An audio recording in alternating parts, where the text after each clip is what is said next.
Katya says, I watched this documentary called Obey and Keep Sweet.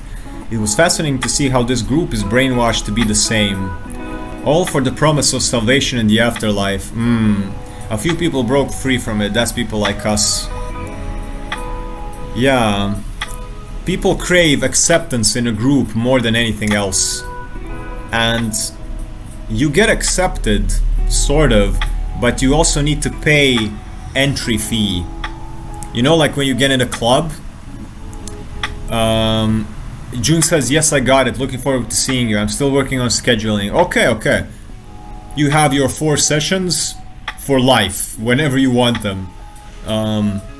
As long as both of us are alive, you have your 4 sessions whenever you feel like it.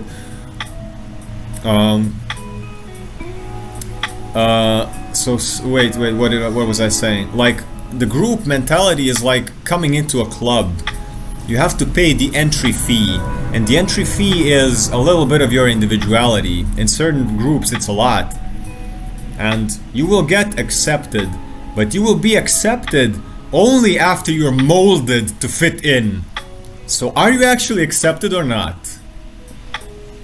Like, yes, you will be accepted, but you need to leave your arm and your leg and your liver and one of your eyes outside, and then you will be accepted. And then are you actually accepted? That's group mentality.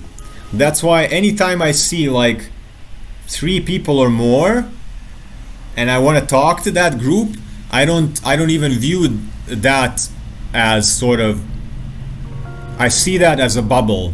I see that as a separate being, as a separate entity, especially through human design, especially through like seeing world as magnetic fields, as energy fields. Anytime I see 3 people or more, I immediately conclude, okay, there's some hierarchy going on, first and foremost. Probably there's one person who thinks he's better than everyone else and the other 2 people are kissing ass. Or there's the dynamic of proving, there's the dynamic of 1 leader, 2 followers, something like that. Or something, you know, there's always something, because when it's 3 or more people, you have to give up a little bit of yourself. If it's 2 people, okay, one-on-one, it's not a group. Three people are a group. And immediately I'm a little bit distant, a little bit skeptical, a little bit critical about what they are saying. Because I had a lot of friends that when we are one-on-one, which is what I'm best at, when we are one-on-one, that person opens up to me like a little child. They become vulnerable, they feel so safe around me, they just tell me their life story, they become really a good friend of mine. Immediately, if there's 2 more people, that person completely changes, and they even start like poking me, provoking me.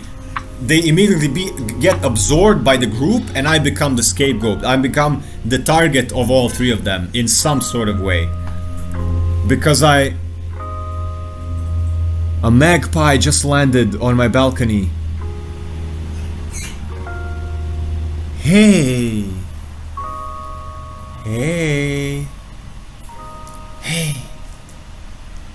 Guys, a magpie just landed on my balcony and it's carrying something in its mouth.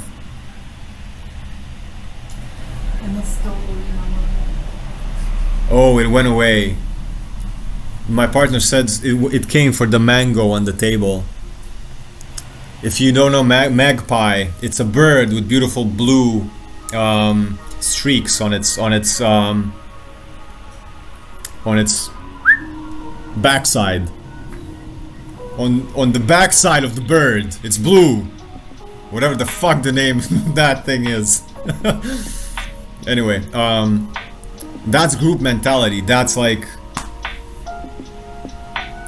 and crowds are even more ridiculous, because when it's 3 people, immediately some people start trying to prove themselves. Immediately, it went away. It went away.